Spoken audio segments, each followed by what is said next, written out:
Hello sir, Namaste. Welcome to the beautiful city of Destiny, Vizag. Sir, నాకు ఒక చిన్న doubt ఉంది sir. మీరు పొలిటీషియన్ అవ్వకముందు ఒక మంచి ఎంటర్‌ప్రెన్యూర్. అసలు ఇవన్నీ ఎలా హ్యాండిల్ చేస్తున్నారు సార్? అండ్ నేను కూడా ఒక ఎంటర్‌ప్రెన్యూర్‌నే. యూత్ ని ఎంటర్‌ప్రెన్యూర్ గా ముందుకు తీసుకెళ్ళడానికి ఒక మంచి సజెషన్ ఏమైనా చెప్తారనుకుంటున్నాను సార్. అన్న ఆమె ఒక యంగ్ ఆంటర్‌ప్రెన్యూర్ అంట వైజాగ్ నుంచి. మీరు పొలిటీషియన్, మీ పాలిటిక్స్, యాక్టివ్ పాలిటిక్స్ ముందరు you were a successful entrepreneur. As a young entrepreneur would you like to give her some advice or suggestions?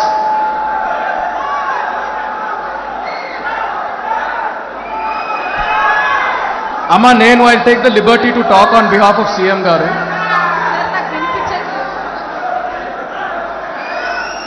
అన్న ప్లీజ్ అన్న కూర్చోండి అన్న, ప్లీజ్ దయచేసి కూర్చోండి.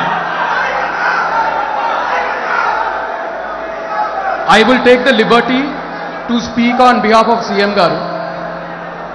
ఆయన పొలిటికల్ జర్నీ ఎంత ఇన్స్పైరింగో ఆయన ఆంటర్‌ప్రెన్యూరల్ జర్నీ కూడా అంతే ఇన్స్పైరింగ్. మీరు దయచేసి look it up on the internet. ఆయన లైఫ్ ఒక lesson. There is a lot to learn for young people like you. Thank you అమ్మ. Thank you so much sir. Next జగనన్న అన్న, నమస్తే అన్న. జగనన్న నమస్తే అన్న. నేను వైజాగ్ ఎయిర్పోర్ట్లో నా పేరు సామ్రాజ్యం అన్న. నేను వైజాగ్ ఎయిర్పోర్ట్లో ఫ్యూజన్ ఫుడ్ సంబంధించి కోడికత్తి సీను చేసిన దానికి సంబంధించి ఎయిర్ క్యాటరింగ్ లో చీఫ్ సెక్యూరిటీ ఆఫీసర్గా చేస్తున్నానన్న. నేను అప్పట్లో వాళ్ళు తెలియదు టీడీపీ వాళ్ళని చెప్పి తెలియకనే నేను రిక్రూట్మెంట్ చేస్తే వెళ్ళున్నానన్న. నేను జరిగింది ఏంటంటే, ఎప్పుడైతే నేను జగనన్న అభిమానం తెలిసిందో అప్పటి నుంచి వాళ్ళు నన్ను సస్పెక్ట్ చేస్తూ మీరు నన్ను ఏదో ఇన్స్పైర్ చేసి పెట్టారని నన్ను ఫస్ట్ నుంచి హెరాస్మెంట్ చేసుకుంటూ వచ్చారన్న. అక్కడికి టీడీపీకి సంబంధించిన నాయకులు కానీ, ఆ సీఎస్ వేణుగోపాల్ కానీ, చంద్రబాబు నాయుడు కానీ, లోకేష్ కానీ, బాలకృష్ణ కానీ, ప్రతి ఒక్కరు, హర్షవర్ధన్, అందరూ అక్కడ కూటమిలాగా ఉండేవాళ్ళు అన్న. అక్కడ ఉన్నప్పుడు అక్కడ జరుగుతుందంతా నేను చూస్తూ ఉన్నానన్న. యాజ్ ఏ సీఎస్గా బీసీఎస్ రూల్ ప్రకారం ప్రతిదీ జరగాలని నేను ఉంటే ప్రతిదాన్ని అవాయిడ్ చేసి నన్ను సస్పెక్ట్ చేసి పక్కన పెట్టేశారన్న. పెట్టేసి ఏదో ఒక రకంగా నన్ను హెరాస్మెంట్ చేస్తూ నేను దొంగతనం చేశానని నా మీద దొంగతనం కేసు కట్టి ఎయిర్పోర్ట్ డైరెక్టర్కి నా మీద దొంగ కేసు పెట్టించారన్న. పెట్టించిన తర్వాత వేణుగోపాల్ అయితే నిన్ను ఎక్కడా ఉండనేను అని చెప్పి నాకు సవాల్ చేసి నా మీద వార్నింగ్ ఇచ్చున్నాడన్న. ఆ తర్వాత నేను ఈ హెరాస్మెంట్ భరించలేకపోతున్నానని చెప్పి రిజైన్ చేసి బయటకు వచ్చేసి వేరే ఎయిర్లైన్స్ నేను ఇనాగ్రేట్ చేసి నేను ఆఫీస్ ఓపెన్ చేశానన్న. సేమ్ వైజాగ్ ఎయిర్పోర్ట్లోనే. మీ మీద దాడి జరిగిన తర్వాత మేము ఉంటున్న అపార్ట్మెంట్ దగ్గరికి వచ్చి మేము ఉన్నామని ఎంక్వైరీ చేసి మా అపార్ట్మెంట్ చుట్టూ నెల రోజులు తిరిగారన్న. ఈ దాడి నేను చేపించాను, మీరు నన్ను అక్కడ పెట్టి మీ మీద నేను చేపించానని నాతో చెప్పించడానికి నన్ను చాలా రకాలుగా హెరాస్మెంట్ చేసి మా ఫ్యామిలీ అంతా మమ్మల్ని హెరాస్మెంట్ చేశారన్న వాళ్ళు. అయినా కూడా మేము ఏంటంటే డిసిప్లిన్ ఉండాలని బయటికి రావడానికి భయపడి పిల్లల్ని తీసుకొని ఫ్యామిలీ అంతా మేము షిఫ్ట్ అయిపోయి వెళ్ళిపోయామన్న రిజైన్ చేసి. కానీ ఎయిర్పోర్ట్లో ఎప్పుడైతే మీ మీద దాడి జరిగిందో అప్పటి నుంచి నేను చేస్తున్న ఆఫీస్ కానీ మొత్తం తీపిచ్చేశారన్న. ఆ తర్వాత వచ్చి అక్కడ జరుగుతున్న ప్రతి మీటింగ్ కూడా నేనేదో మీకు క్యారీ చేస్తానని నన్ను సస్పెక్ట్ చేసి క్యారీ చేస్తున్నట్టుగా వాళ్ళు ఊహించుకొని నన్ను పూర్తిగా ప్రతి మీటింగ్కి అవాయిడ్ చేసి నన్ను పూర్తిగా అక్కడి నుంచి ఆపేశారన్న.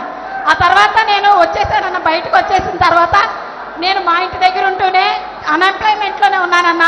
5 years నుంచి నాకు ఏ జాబ్ లేకుండా నన్ను హెరాస్మెంట్ చేసి నన్ను ఏ రకంగానే ముందుకు రానిలేదన్న.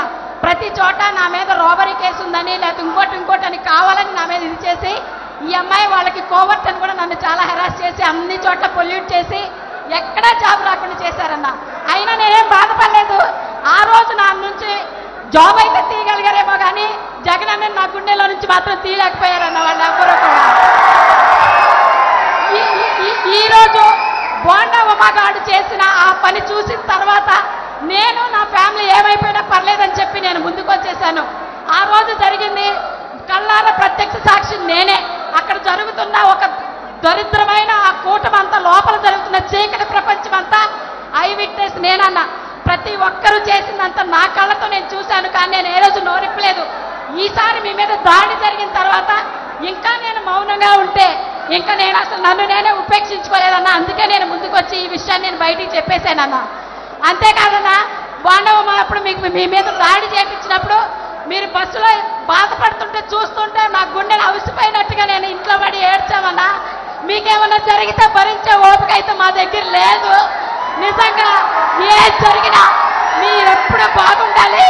మీ కాళ్ళ దగ్గర దరిదాపుల్లో కూడా ఎప్పుడు కూడా మహాకూటమైనా కూడా మీ దగ్గరికి రానియు, అందరి తరిమి తరిమి తరిమి కొడతామని చెప్తామని తెలియజేస్తానా. మీరు బాగుండాలి. ఎప్పుడు మీతో కలిసి ఈ యుద్ధంలో ధైర్యంగా పోరాటానికి మేమంతా సిద్ధమని చెప్పి మీకు తెలియజేస్తానన్నా. నేను మీ చెల్లినన్నా, మీరంటే నా పంచ ప్రాణాలన్నా. మీ అందరికీ మీరెప్పుడు బాగుండాలని దేవుడిని కోరుకుంటానన్నా. ఈ యుద్ధంలో మీతో కలిసి మేమందరం కలిసి సిద్ధమన్నా. ఎంత అబ్యూస్ చేసినా, మమ్మల్ని ఎంత బాధ పెట్టినా, మాటలు చెప్పలేనంత విధంగా సోషల్ మీడియాలో మా గురించి పోస్టులు పెడుతున్నా కూడా మేము పట్టించుకోలే. మాకు కావాల్సింది మీరు. మీ గురించి మేము ఎప్పుడు అలాగే భరించాలనుకున్నాం, మేము పట్టించుకోలేదన్నా. మీరు బాగుంటారు. మళ్ళీ మళ్ళీ మళ్ళీ మీరే సీఎం, మీరే సీఎం అన్నా. జై జగనన్న, జై జగనన్న, జై జగనన్న.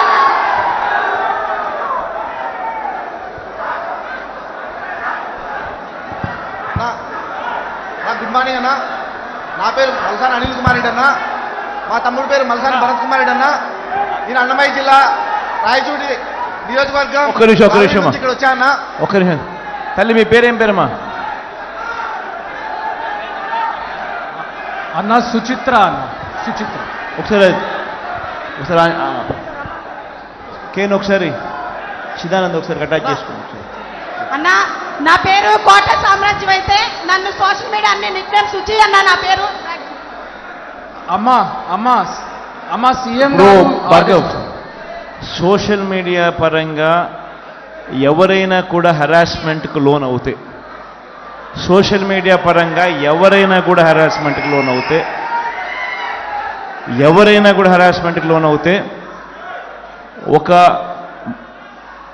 ఒక create an app or something like that, so that ఆ కంప్లైంట్ అనేది ఎట్లా సైబర్ క్రైమ్లో ఎట్లా కంప్లైంట్స్ అనేది ఉండే, పార్టీ పరంగా కూడా ఈ క్రియేట్ ఒకటి చేసి అటువంటి హెరాస్మెంట్ ఎవరికి ఎక్కడ లోనైనా కూడా ఖచ్చితంగా మన దృష్టికి వచ్చేట్టుగా దాని మీద కంప్లయన్స్ ఏ రకంగా మీరు చేశారని కూడా నాకు వీక్లీ రిపోర్ట్ వచ్చేట్టుగా కూడా సమ్ కైండ్ ఆఫ్ సెటప్ అనేది క్రియేట్ చేసుకుంటున్నాను.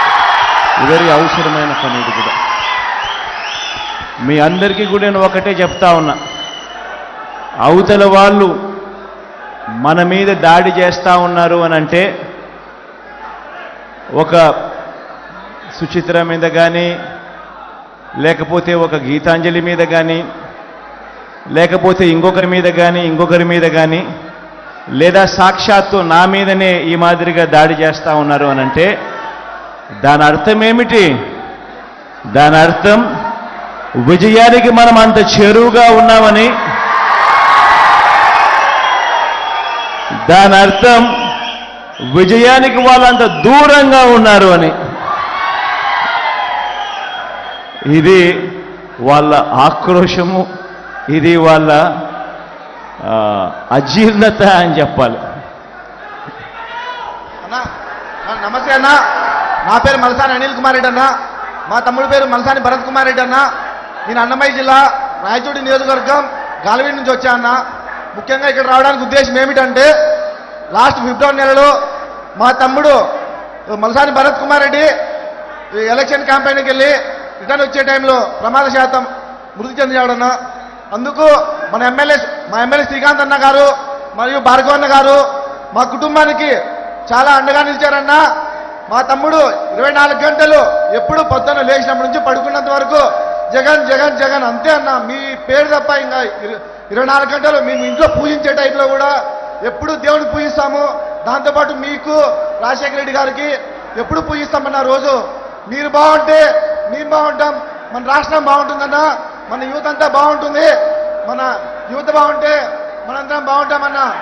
ఇంకోటి ఏమంటే, ఈరోజు ఇక్కడ రావడానికి ఉద్దేశం, నా కుటుంబానికి ఇక్కడ ప్రతి ఒక్కరూ ఇంత పెద్ద కుటుంబం నాకు మా తమ్ముడు చనిపోయినందుకు చాలా అండగా నిలిచారన్న.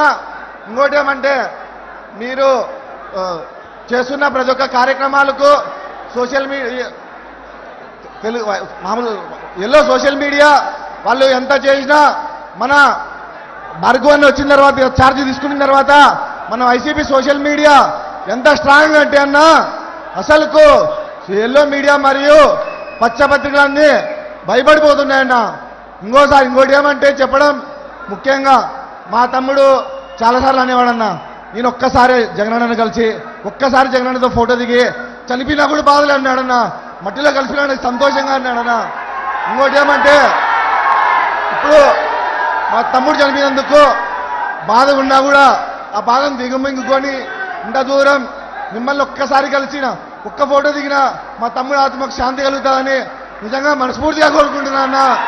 మీ ఆశీస్సు మన కుటుంబంపై ఎలవేళ ఉండి మీరు సింహం అన్నా, మీరెప్పుడు సింగల్గానే వస్తారన్నా. వాళ్ళు ఎన్ని గుంపులు కట్టుకున్నా మీరు జనం గుండెలో గుడి కట్టుకున్నారన్నా. వాళ్ళు జెండాలు ఎన్ని చెత్త కట్టినా మీరు మాత్రం సింగల్గా వచ్చి 2024లో మీరే అవుతారు. ఇలా మరో 3-4 సార్లు మీరే మన ఆంధ్రప్రదేశ్కి సీఎం అవ్వాలని మీరెప్పుడు